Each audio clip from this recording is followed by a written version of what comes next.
So the Christian Bible is the main subject of these posts and these streams. I also expose corruption, I expose the evils of the devil, I expose his hand in the world, I expose spiritual warfare, and I often use myself as an example to show how demons attack men of God. Now you can look to the Bible also to see how men of God have been attacked throughout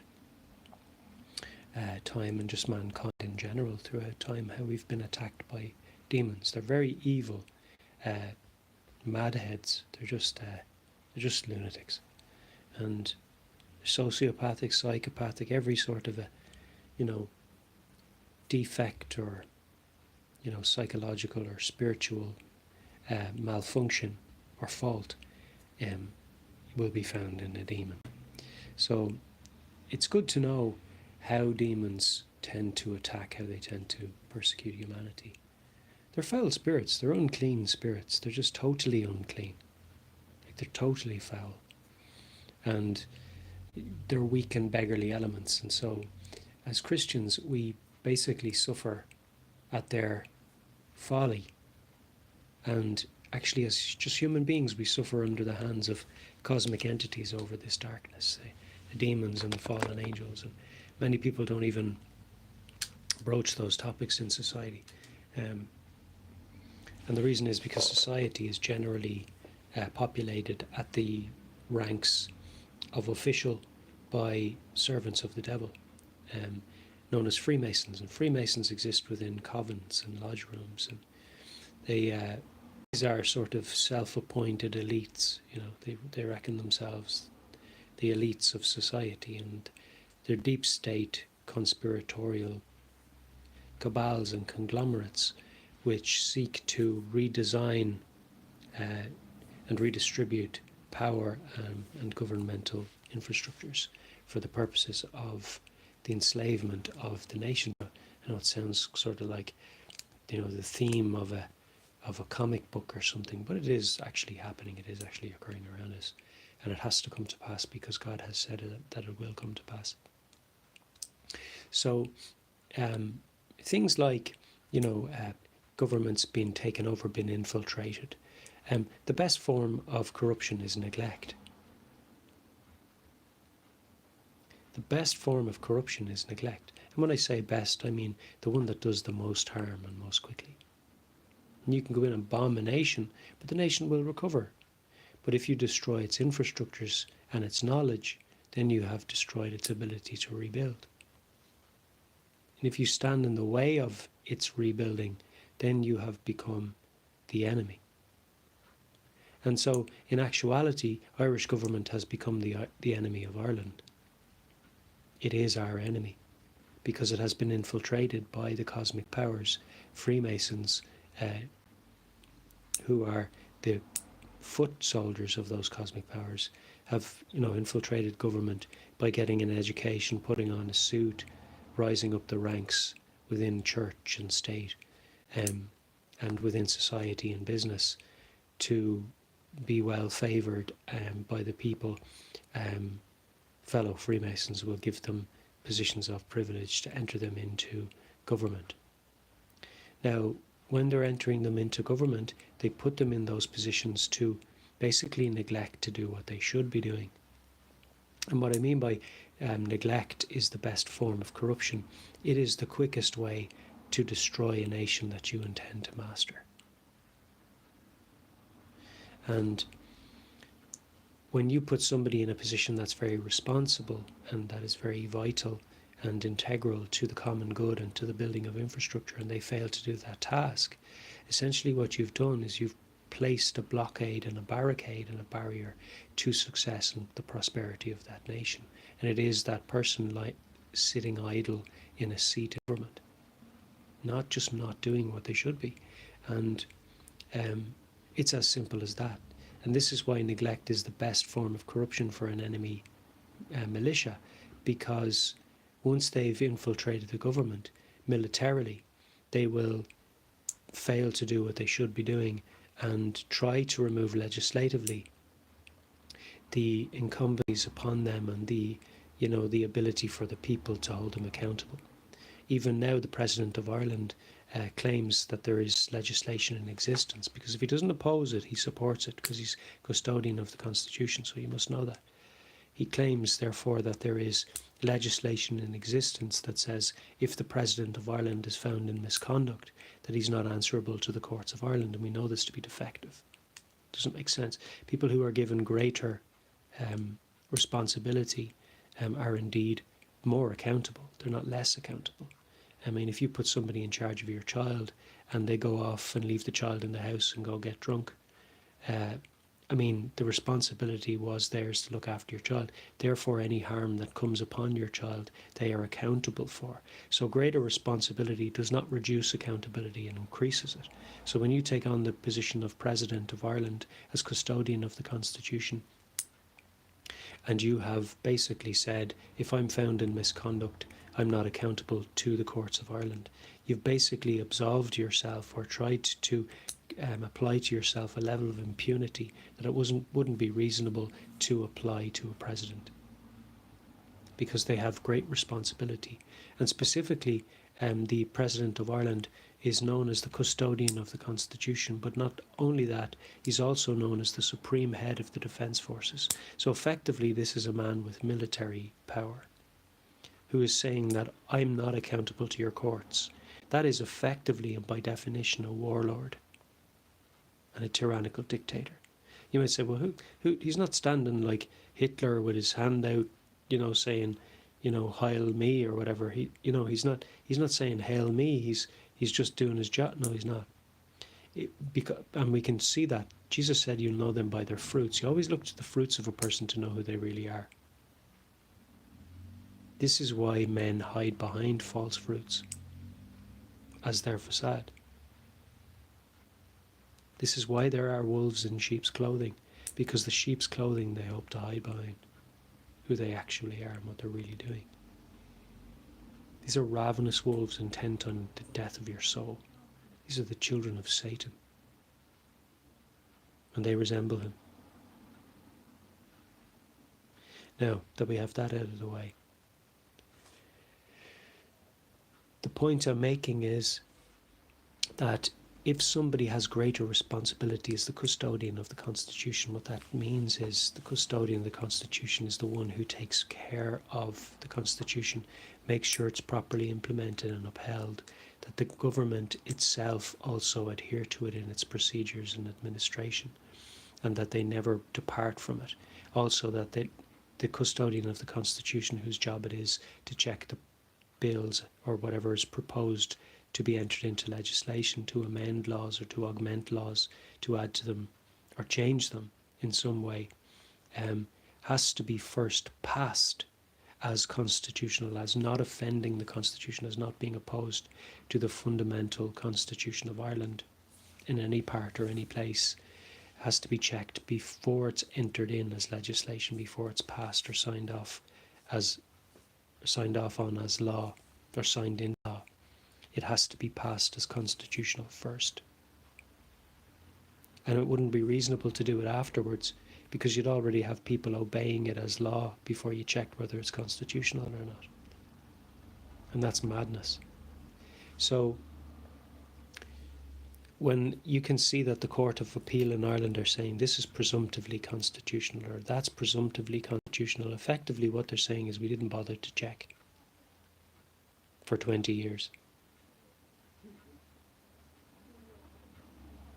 We didn't bother to check for 20 years. But just presume it's constitutional. I mean, that's chicken head stuff. It's not even an acceptable basic knowledge of law and the Constitution. It wouldn't be, you'd fail your first year exams. You wouldn't get into law school with a logic or a statement like that. It's basically stupid. So when somebody says something is presumptively constitutional, they're basically saying, we lack evidence of the present evidence. It's like saying I can't prove that the hat is on my head while you're here watching me with the hat on my head. It is like that because we have the Constitution to check. We have the present evidence. So when you say something is presumptively constitutional, the word presumptively means in the lack of the evidence. So if you're a court and you're claiming the lack of the evidence of the Constitution, what are you enforcing? What ratifies the warrant of your court? How have you established jurisdiction whilst you're denying the presence of the Constitution? You're denying your own jurisdiction. No court is ever in a position to conclude, and the conclusion of a court is a command to the people. So no court is in a position to command to the people that they presume on the constitutionality of legislation. Why? Because we never lacked the evidence of the Constitution, or you don't establish the warrant of the court, therefore you don't have jurisdiction and you can't preside as a judge. So a judge can't make a ruling, this is presumptively constitutional, and preside. So he has become a rogue criminal, a tyrannical dictator, along with and alongside the president who's failing to check as a prerequisite measure the constitutionality of legislation or of bills before we can even call it legislation. So you shouldn't be checking the constitutionality of legislation, you should be checking the constitutionality of bills before you ever call it legislation. A bill is something that's proposed for entry into the legislature. You see the point? So it can't be considered legislation unless it's first established as constitutional. So when they tell us that it's presumptively constitutional, they're committing felonies. That is fraud. And they have become rogue. So that has happened in Ireland. I had the High Court test sections 115 and 117 of the Criminal Justice Act 2006. And they commenced the court case. It was number 1 on the schedule to test the constitutionality of those sections. And they commenced the test. They prepared for a year. There were barristers on my behalf, a barrister on my behalf and a solicitor, and a barrister on behalf of the state, and the state solicitor. And all the evidence was produced, and everybody was prepared to check the constitutionality of those sections. And Miss Justice Siobhan Phelan of the High Court of Ireland, midway through the case, whilst the case was going on remotely, abandoned the test of the constitutionality of those sections and gave no reason for so doing. And in her conclusion stated, it remains an open question as to whether these sections 115 and 117 of the Criminal Justice Act 2006 are constitutional or not. So not only did she fail in her duty, but she openly confessed that she neglected to do her job and gave no reason for so doing. And then when the High Court were appealed to for a judicial review, or certiorari was sought, in other words, you go to a higher court to make sure that Miss Justice Siobhan Phelan of the High Court did her job right. They too failed to test the constitutionality of those sections. So even though it was scheduled on the court, scheduled number 1 first on the bill, first thing to address, they didn't do it. They abandoned it mid-case.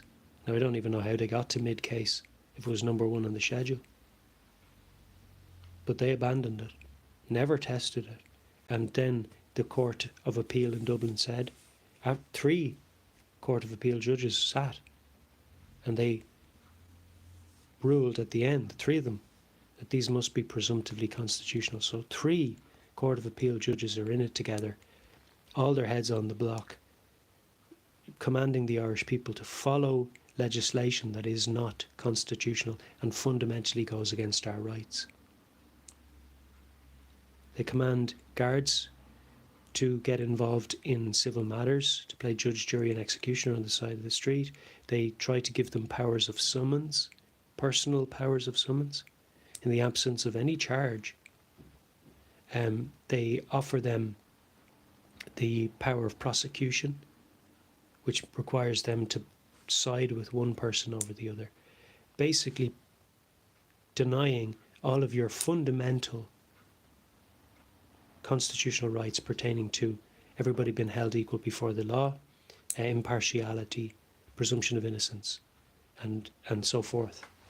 The jurisdiction of An Garda Síochána.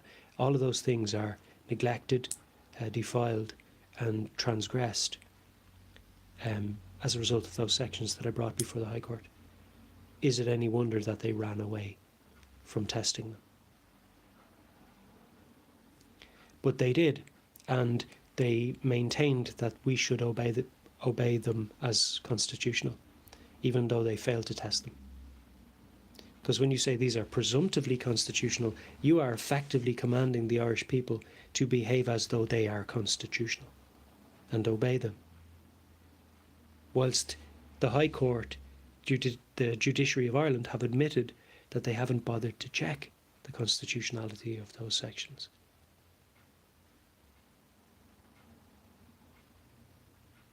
You see?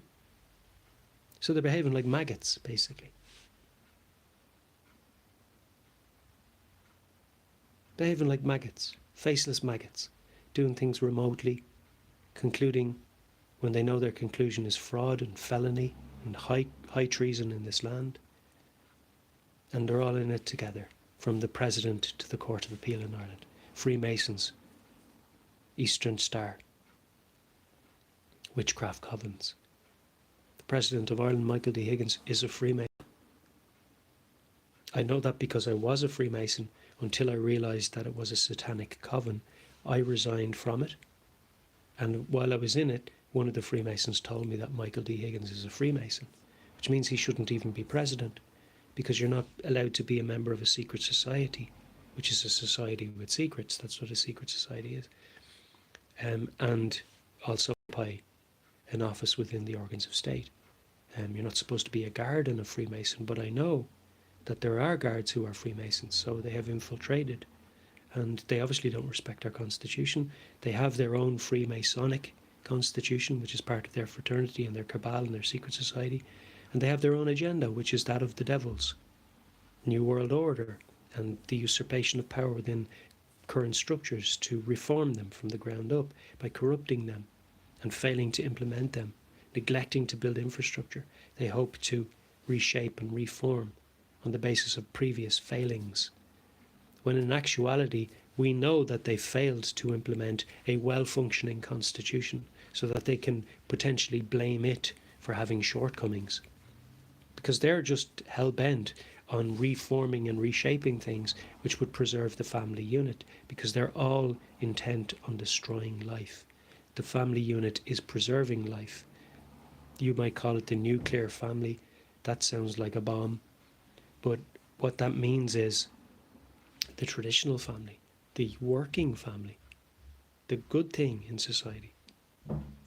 And they try to, will attach nuclear to it because that has negative connotations.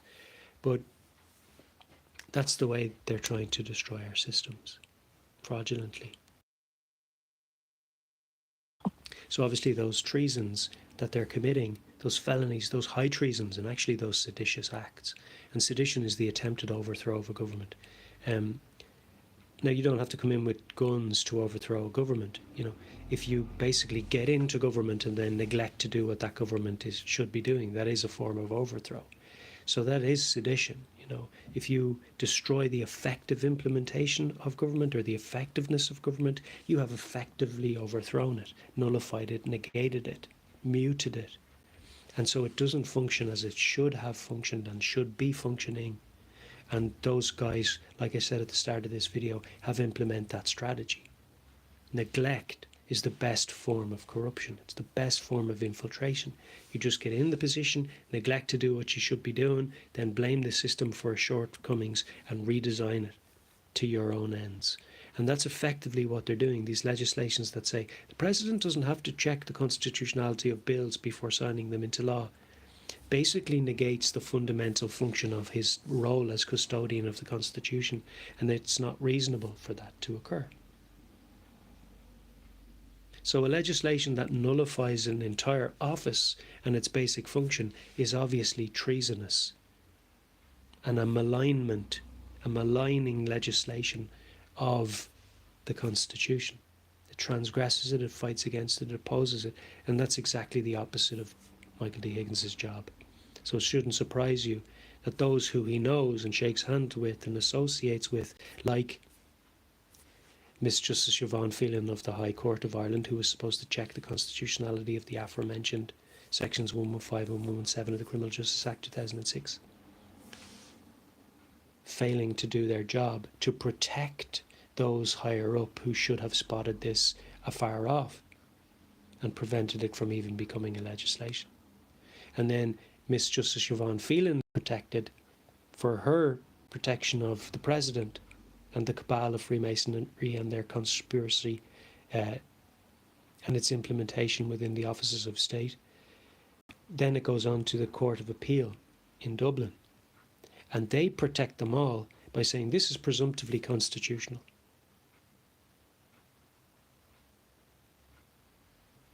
So something that was brought to the High Court to test, they said, oh yeah, we should test that. They even admitted that it still should be tested because they said it remains an open question in the conclusion of the court, are now being protected by the Court of Appeal.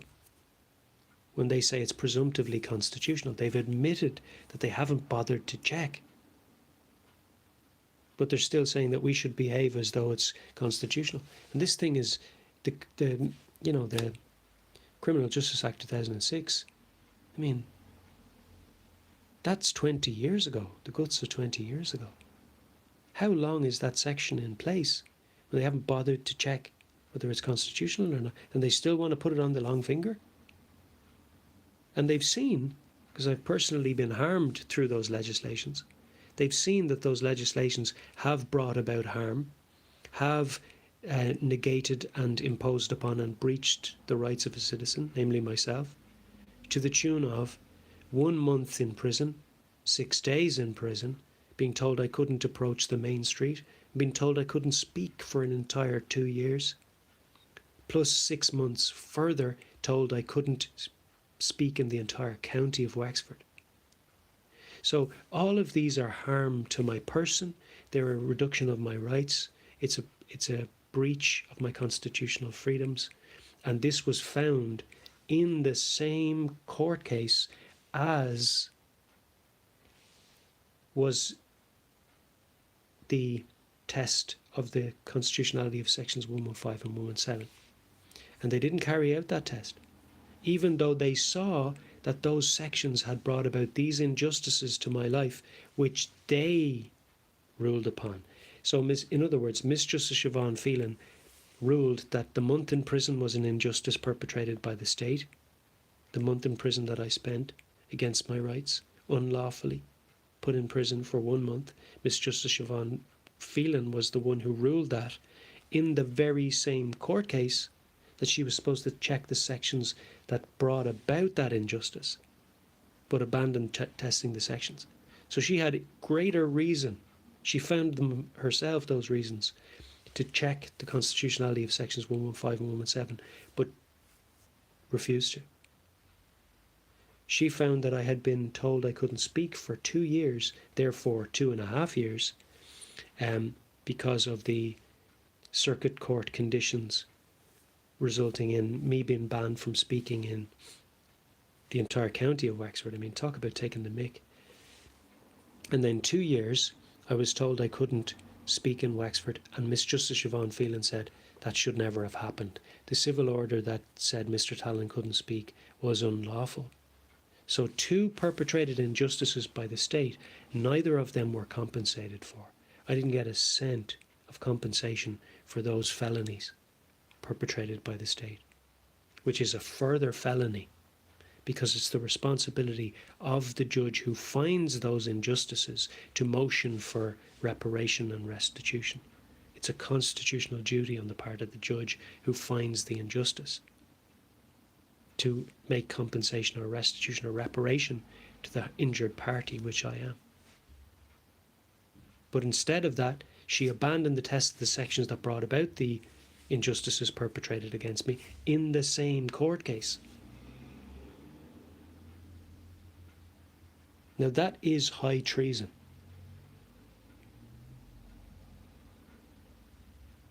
Nobody could reason or rationalise that kind of behaviour. It's high treason. That's conspiratorial high treason. Because the Court of Appeal jumped on the bandwagon and said it was presumptively constitutional. So we're talking serious, serious crimes now.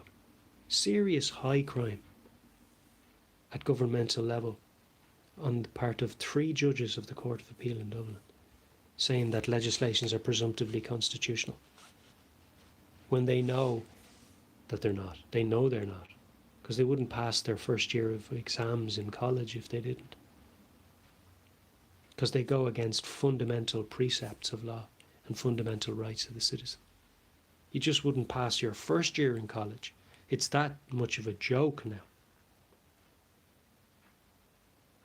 There are people failing exams up in Dublin for not knowing the things that these are saying in the High Court of Ireland and the Court of Appeal in Ireland are presumptively constitutional. Specifically the Court of Appeal, actually. The High Court, Ms. Justice Siobhan Phelan, she said they remained an open question, which is blatantly untrue. If she even looked at the sections, she'd know that, and would fail her first year of exams, basic questions in her first year of exams, on the basis of impartiality, unbiased operation of the police and the judge and everybody in the court.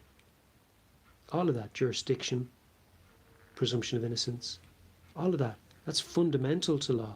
So the fact that they would say it remains an open question, or this is presumptively constitutional, it's like, they'd have to take their brain out and put it in the drawer. This is fundamental to law. It doesn't require a barrister's level of knowledge. This is basic, like. And they're saying these are presumptively constitutional. So it's unacceptable, and it has to be reined in Jesus' name. Because they're fundamentally failing to adhere to the laws, while they're having convoluted and complicated conversations on the in and outs and interpretations of law up there in the buildings up in Dublin. They're doing this kind of crack. So it's ridiculous. And we'll just keep exposing it before the throne of God. Blessings in Jesus' mighty name. Be blessed mightily. And I hope this has helped you to understand what sort of corruption is going on in our country and how we need to oppose it and expose it. In Jesus' name, in peace and in love. And blessings in the Lord Jesus' name. Have a beautiful day. A holy kiss.